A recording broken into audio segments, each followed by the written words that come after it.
সকলকে অনেক শুভেচ্ছা। কারখানার সিনথেসিস গ্যাস ড্রাইভ টারবাইন কম্প্রেসরের এলপি সাইডের ভাইব্রেশন সেন্সরের পজিশন বেস এর থ্রেড সামান্য ডিটোরিয়েট হয়ে যাওয়ার কারণে এখানে সেন্সরটা সুষ্ঠুভাবে লাগানো সম্ভব হচ্ছিল না। এই সেন্সরটি ভাইব্রেশন সেন্সর এবং এটি অ্যাডজাস্টমেন্ট করে লাগাতে হয়। এর থ্রেডে সামান্য সমস্যা হওয়ায় এটা অ্যাডজাস্টমেন্ট করা সম্ভব হচ্ছিল না। এর ফলে এটা যদি সঠিকভাবে সংযোগ করা সম্ভব না হয় তাহলে ভাইব্রেশন রিডিং সঠিক আসবে না এবং এটা কম্প্রেসরের জন্য অর্থাৎ টারবাইনের জন্য খুবই গুরুত্বপূর্ণ ইনস্ট্রুমেন্ট। এজন্য এই টারবাইনের যে বেয়ারিং বেস অর্থাৎ জার্নাল বেয়ারিংয়ের লোয়ার পার্ট সেটা ডিসমেন্টেল করা হয়। এই বেয়ারিং বেসটা ডিসমেন্টেল করার পর এখানে এর যে 9.5 মিলিমিটার থ্রেড বিট সেটা আমরা সংগ্রহ করে এর বেয়ারিংয়ের স্থানে জুট কাপড় দিয়ে যাতে ময়লা না পড়ে এটা আমরা তার ভিতরে আস্তে আস্তে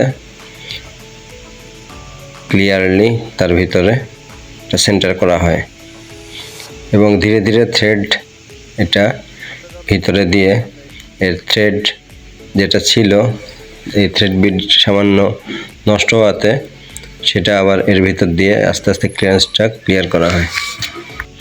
থ্রেড বিটটা এখানে দিয়ে এর প্রথম পর্যায়ে এই রেঞ্জের সাহায্যে এটা ঘুরিয়ে এর ভিতরে সম্পূর্ণ যে থ্রেড ছিল সম্পূর্ণ থ্রেড পর্যন্ত এটা প্রবেশ করানো হয়। পরবর্তীতে এটা আবার সেখান থেকে খুলে এর যে 3টা বিট থাকে সাধারণত 1 2 3, তো 1টাতে থ্রেডের যে ডায়াটা সামান্য একটু দেখা যায় অনেক সময় কম থাকে আর পরের দুটোতে আস্তে আস্তে যে গ্র্যাজুয়ালি সামান্য একটু ক্লিয়ারেন্স বাড়ানো থাকে। অনেক সময় এই থ্রেড বিট সবগুলো সমানও থাকে। তো আমরা প্রথমটা এখানে দেওয়ার পর এটা আবার খুলে আমরা তারপরের দুটো এখানে প্রেস করি। আর এর যে থ্রেড বিটটা চালানোর পরে আমরা WD-40 দিয়ে এর যে বাবরিগুলো ছিল সেগুলো ক্লিন করার চেষ্টা করি এবং কাপড় দিয়ে সেটা পরিষ্কার করি আর ময়লাগুলো যাতে আমার বেয়ারিংয়ের মধ্যে না যায় সেজন্য এখানে কাপড় দিয়ে রাখি। এভাবে সম্পূর্ণ করার পর আমরা যে সেন্সর ভাইব্রেশন সেন্সরটা এখানে প্রবেশ করানোর চেষ্টা করি, তো জায়গাটা খুবই অল্প থাকাতে এখানে প্রবেশ করানো সম্ভব হচ্ছিল না। উল্লেখ্য আমরা থ্রেড বিট দিয়ে এটার যে থ্রেডগুলো ক্লিয়ার করার পর ফাইন ফ্ল্যাট ফাইল দিয়ে এবং 0 সিরিজ পেপার দিয়ে নিচের সাইডে যে বাবরিগুলো সেগুলো সুন্দরভাবে ক্লিন করি যাতে এই ভাইব্রেশন সেন্সরটা এখানে সংযোগের সময় কোনো রকম সমস্যা না হয়। এর ফলে এই যে হোল সেন্টারটার যে থ্রেডের সমস্যা ছিল সেই থ্রেডটা সামান্য ক্লিয়ার হয়।